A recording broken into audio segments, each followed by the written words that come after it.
नमस्कार। आज आपणक पाई nonveg recipe नहीं आसी। यह हेउछि चिकेन आलू झोलर बहुत सिंपल वे रे बनाई जहाँ बनैबा बहुत ही सहज, खाइबा मध्य बहुत टेस्टी लगी थाए। आपण थरुटिए निश्चय ट्राए करिवे। आशा करुछि आपनको बहुत ही भल लागिबो। चलंतु रेसिपी स्टार्ट करिबा। सेथिपाई 1 किलो चिकेन नेइछि। प्रथमे चिकेन को भल भाबरे धोई नेबे।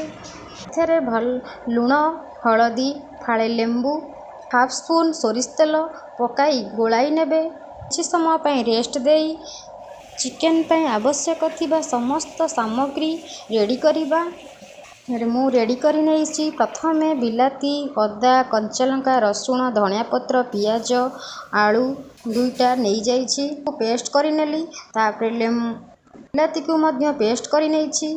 कढ़ई गरम होला परे हमें कढ़ईटा को गरम करी नेबे।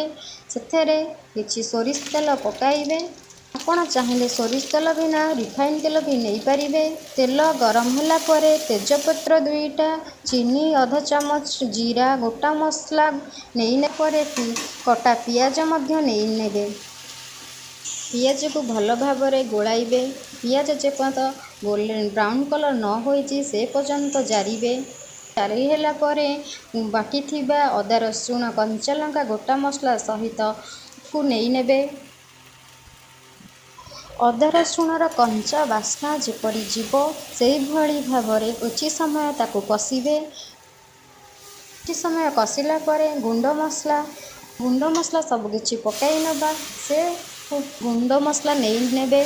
सेथिरे मु गरम मसला, चिकेन मसला, लुण, लंका, हलदी गुंड, जीरा गुंड, धनिया गुंड नहीं नेइछि। आपण एई सब जिनस नहीं नेबे। सब मसला जेपरी कषि होई जीवो।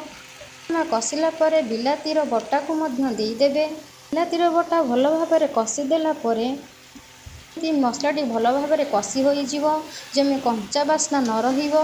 करी रखिथिबा चिकेन मसला को पकाई नेबी। मु आलू 2टा नेइछि। आपण अधिक भी नहीं पारिबे। चिकेन को भल भाबरे कषिबे। समय कभर करिवे आउ ताकू भलसे कषिबे केन जेमिति भल भाबरे कषि होई जीवो। मु किछि गरम पानी ऐड करिछि जेपरि चिकेनटा आहुरी भी टेस्ट लागिबो। आपण मध्य सही परी चिकेन को कषिला परे भल गरम पानी यूज करिवे। सेथरे किछि धनिया पत्र, गरम मसला। चिकेन आलू झोल आपण को निश्चिंत भल लागिबो। थरुटिए मो स्टाइल रे ट्राए करंतु। सब्सक्राइब करिवे, लाइक करिवे, शेयर करिवे, कमेंट निश्चिंत जणाइबे।